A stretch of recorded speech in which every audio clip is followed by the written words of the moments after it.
ಕೇವಲ ಹಿಂದೂ ಅನ್ನುವ ನೆಲೆಯಲ್ಲಿ ಹಿಂದುವ ಅಂತ ಕೇಳಿ ಅಲ್ಲಿಯೇ ಹೆಂಡತಿಯ ಮುಂದೆ ಗಂಡನನ್ನ, ಮಕ್ಕಳ ಮುಂದೆ ಅಪ್ಪನನ್ನ ಗುಂಡಿಟ್ಟು ಕೊಲ್ಲುವ ಪರಿಸ್ಥಿತಿ ಬಂದಿದೆ ಅಂತಂದ್ರೆ ಬಹಳ ಬಹಳ ನೋವಿನ ವಿಷಯ. ಅದರ ನಂತರ 7ನೇ ತಾರೀಕಲ್ವಾ, 6ನೇ ತಾರೀಕು ಮಧ್ಯರಾತ್ರಿ ಅಂತ ಕಾಣುತ್ತದೆ. 6ನೇ ತಾರೀಕು ಮಧ್ಯರಾತ್ರಿ ನಮ್ಮ ಭಾರತ ಸರ್ಕಾರದ ದಿಟ್ಟ ನಿರ್ಧಾರದೊಂದಿಗೆ ಸೈನಿಕರ ತಾಕತ್ತು ಅದು ಯಾವತ್ತೂ ಇತ್ತು. ನಾವು ಒಂದು ಯೋಚನೆ ಮಾಡಬೇಕಾದದ್ದು ಏನು ಗೊತ್ತಾ, ಇಡೀ ಭಾರತದ ಸೇನಾ ವ್ಯವಸ್ಥೆ ಯಾವತ್ತೂ ವೀಕ್ ಆಗಿರಲಿಲ್ಲ. ವೀಕ್ ಆಗಿದ್ದದ್ದು ಸರ್ಕಾರಗಳು ಮಾತ್ರ. ನೋಡಿ, POK ಬೇಕು ಅಂತೀವಲ್ಲ, ಈ POK ಆದದ್ದು ಹೇಗೆ ಅಂತ ಪಟಾಪಟ್ ಅಂತ ಹೇಳಿ ಮುಗಿಸ್ತೇನೆ ನಾನು. POK ರಚನೆ ಆದದ್ದು ಇಷ್ಟಕ್ಕೆ. 1947 ಆಗಸ್ಟ್ 15ಕ್ಕೆ ಸ್ವಾತಂತ್ರ್ಯ ಬಂತು. 2 ರಾಷ್ಟ್ರಗಳಿಗೆ ಬಂತು. ಒಂದೇ ರಾಷ್ಟ್ರ ತುಂಡಾಗಿ ಪಾಕಿಸ್ತಾನಕ್ಕೂ ಸ್ವಾತಂತ್ರ್ಯ ಬಂತು, ಭಾರತಕ್ಕೂ ಸ್ವಾತಂತ್ರ್ಯ ಬಂತು. ಒಂದೇ ದಿನ ಬಂತು, ರಾತ್ರಿ ಹಗಲು ಅಂತ ಅಷ್ಟೇ ವ್ಯತ್ಯಾಸ. ಈ ಸ್ವಾತಂತ್ರ್ಯ ಬಂದ ನಂತರ ನಾವು ಮಾಡಬೇಕಾದದ್ದೇನು? ನನ್ನ ಅಪ್ಪ ನನಗೂ ನನ್ನ ತಮ್ಮನಿಗೂ ಆಸ್ತಿಯನ್ನು ವಿಭಜನೆ ಮಾಡಿ ಕೊಟ್ಟ ನಂತರ ನಾನು ಮಾಡಬೇಕಾದದ್ದೇನು? ನನ್ನ ಜಾಗದಲ್ಲಿ ಒಂದು ಮನೆ ಕಟ್ಟುವ ಬಗ್ಗೆ ಯೋಚನೆ ಮಾಡಬೇಕು. ನನ್ನ ಜಾಗದಲ್ಲಿ ಕೃಷಿ ಅಭಿವೃದ್ಧಿ ಬಗ್ಗೆ ಯೋಚನೆ ಮಾಡಬೇಕು.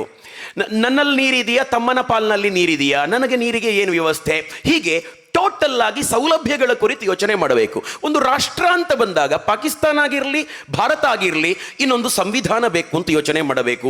ಪೊಲೀಸ್ ವ್ಯವಸ್ಥೆ ಬಗ್ಗೆ ಯೋಚನೆ ಮಾಡಬೇಕು. ಸೇನಾ ವ್ಯವಸ್ಥೆ ಬಗ್ಗೆ, ಅದರ ಸೌಲಭ್ಯಗಳ ಬಗ್ಗೆ ಯೋಚನೆ ಮಾಡಬೇಕು.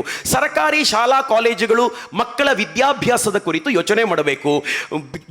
ಹೊಟ್ಟೆಪಾಡಿಗೆ ಏನು, ಜನರಿಗೆ ಏನು ಉದ್ಯೋಗ ಕೊಡೋಣ ಅಂತ ಯೋಚನೆ ಮಾಡಬೇಕು.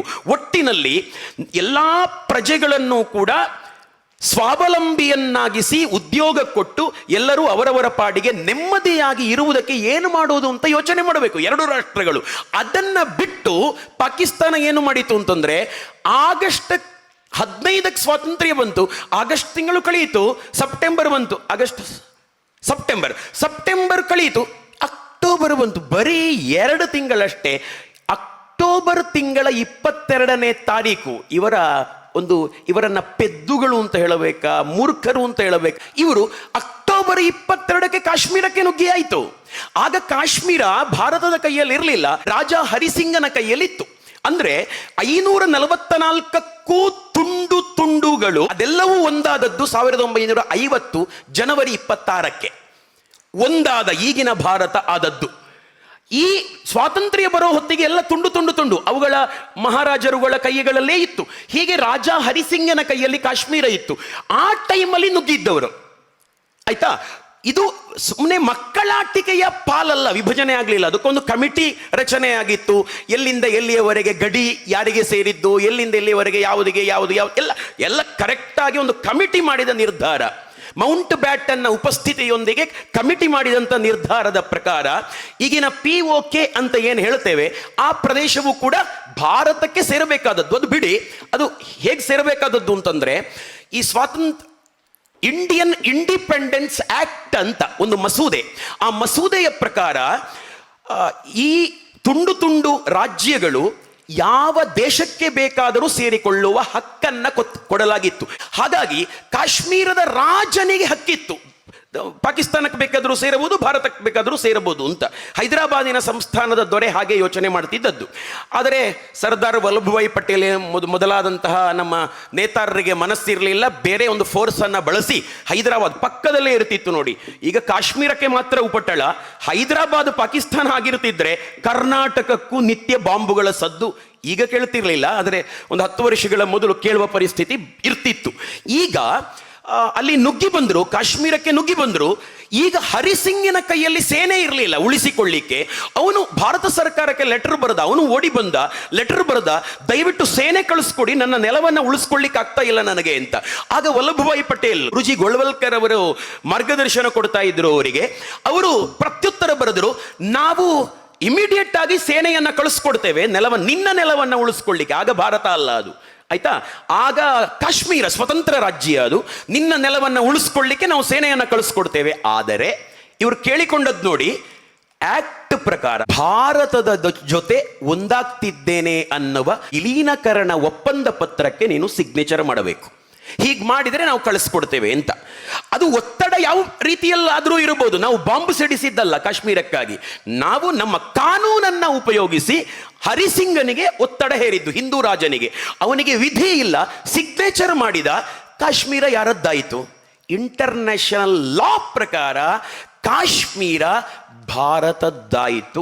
ಕ್ರಯಚೀಟ್ ಒಪ್ಪಂದಕ್ಕೆ ಒಂದು ಸಹಿ ಹಾಕಿದ ಮೇಲೆ, ನಾನು ನನ್ನ ಆಸ್ತಿಯನ್ನು ಸೇಲ್ ಮಾಡಿದ ಮೇಲೆ ನನ್ನ ಪುಳ್ಳಿ ಬಂದು ನಿಮ್ಮ ಪುಳ್ಳಿಯ ಹತ್ರ ಇದು ನನ್ನ ಜಾಗ ಅಂತ ಕಾದಾಡಿದರೆ, ಅವನು ಕ್ರಯಚೀಟ್ ಪತ್ರಕ್ಕೆ ನಾನು ಹಾಕಿದ ಸಿಗ್ನೇಚರ್ ಸಾಕ್ಷಿ ಇದೆ ಅಂತ ತೋರಿಸಿದರೆ ಆಯಿತು. ಹೀಗೆ ಇಡೀ ಜಗತ್ತಿಗೆ ಗೊತ್ತಿದೆ, ವಿಶ್ವಸಂಸ್ಥೆಗೂ ಗೊತ್ತಿದೆ, ರಾಜ ಹರಿಸಿಂಗ್ ಸಿಗ್ನೇಚರ್ ಮಾಡೋದರೊಂದಿಗೆ ಕಾಶ್ಮೀರ ಭಾರತಕ್ಕೆ ಸೇರಿ ಹೋಗಿದೆ ಅಂತ. ಆದರೆ ಇವರು ಸೇನೆ ಹೋಯ್ತು, ನಮ್ಮ ಕೊಡಗಿನ ಫೀಲ್ಡ್ ಮಾರ್ಷಲ್ ಜನರಲ್ ಕಾರ್ಯಪ್ಪ ಅವರ ನೇತೃತ್ವದ ಸೇನೆ ಯುದ್ಧ ಸ್ಟಾರ್ಟ್ ಮಾಡಿತು. ಯುದ್ಧ 48ರಲ್ಲೇ ಸ್ಟಾರ್ಟ್ ಆಯಿತು. ಆ ಯುದ್ಧದಲ್ಲಿ ನಾವು ಸಮರ್ಥರಿದ್ದೆವು, ಈಗಿನ ಹಾಗೆಯೇ ಸಮರ್ಥರಿದ್ದೆವು, ಆಯ್ತಾ. ಈ ಮೀಡಿಯಾಗಳಿರಲಿಲ್ಲ ಅಷ್ಟೇ. ಪಟ ಪಟ ಪಟ ಪಟ ಪಟ ಪಟ ಅಂತ ಆ ನುಗ್ಗಿದವರ ರುಂಡಗಳನ್ನು ಚೆಲ್ಲಾಡ್ತಾ ಹೋಗ್ತಾ ಇದ್ರು. ಫೀಲ್ಡ್ ಮಾರ್ಷಲ್ ಕಾರ್ಯಪ್ಪ ಅವರಿಗೆ ಸೇನೆ ಕುರಿತು ಭಯ ಇರಲಿಲ್ಲ, ಅವರಿಗೆ ಭಯ ಇದ್ದದ್ದು ಸರ್ಕಾರದ ಬಗ್ಗೆ ಮಾತ್ರ. ಅದರಿಂದ ಆಗಿನ ಪ್ರಧಾನಮಂತ್ರಿ ಜೊತೆಗೆ ಆವಾಗ ಲೆಟರ್ ಬರೆದು ಕೇಳಿಕೊಳ್ತಾ ಇದ್ರು, ದಯವಿಟ್ಟು ಅವರು ಆಕ್ರಮಿಸಿಕೊಂಡ ಭೂಮಿಯ 1 ಇಂಚನ್ನು ಕೂಡ ಬಿಡದೆ ನಾವು ಪಡ್ಕೊಂಡು ನಮ್ಮ ಧ್ವಜವನ್ನ ಹಾರಾಡಿಸ್ತೇವೆ ನಾವು, ಆದರೆ ಅದರ ಮೊದಲು ಕದನ ವಿರಾಮ ಮಾತ್ರ ನೀವು ಸರ್ಕಾರದ ಕಡೆಯಿಂದ ಹಾಕಬಾರದು ಅಂತ ಫೀಲ್ಡ್ ಮಾರ್ಷಲ್ ಜನರಪ್ಪ ಕೇಳ್ತಾ ಇದ್ರು. ಆದರೆ ಆಗಿನ ಪ್ರಧಾನಮಂತ್ರಿಗಳು ವಿಶ್ವಸಂಸ್ಥೆಯ ಬಾಗಿಲು ಬಡಿದ್ರು. ವಿಶ್ವಸಂಸ್ಥೆ ಈಗ ನಮ್ಮ ಮೇಲೆ ಅಮೆರಿಕ ಒತ್ತಡ ಹೇರಿದೆ ಅಲ್ವಾ, ಹಾಗೆ ಅವತ್ತು ವಿಶ್ವಸಂಸ್ಥೆ ತಕ್ಷಣದಲ್ಲಿ ಯುದ್ಧ ನಿಲ್ಲಿಸಬೇಕು. ಅಷ್ಟು ಮಾತ್ರ ಅಲ್ಲ, ಯಾರು ಎಲ್ಲೆಲ್ಲಿ ಇದ್ದೀರೋ ಅಲ್ಲಲ್ಲೇ ಇರಬೇಕು ಅಂತ ಆರ್ಡರ್ ಮಾಡಿತು. ನುಗ್ಗಿದ ಪಾಕಿಗಳು ಅಲ್ಲೇ ಇದ್ರು. ವಿಶ್ವಸಂಸ್ಥೆಯ ಆರ್ಡರು, ಅವರು 2025ಕ್ಕೂ ಅಲ್ಲೇ ಇದ್ದಾರೆ. ಅದನ್ನ ಪಾಕ್ ಆಕ್ರಮಿತ ಕಾಶ್ಮೀರ ಅಂತ ಹೇಳೋದು.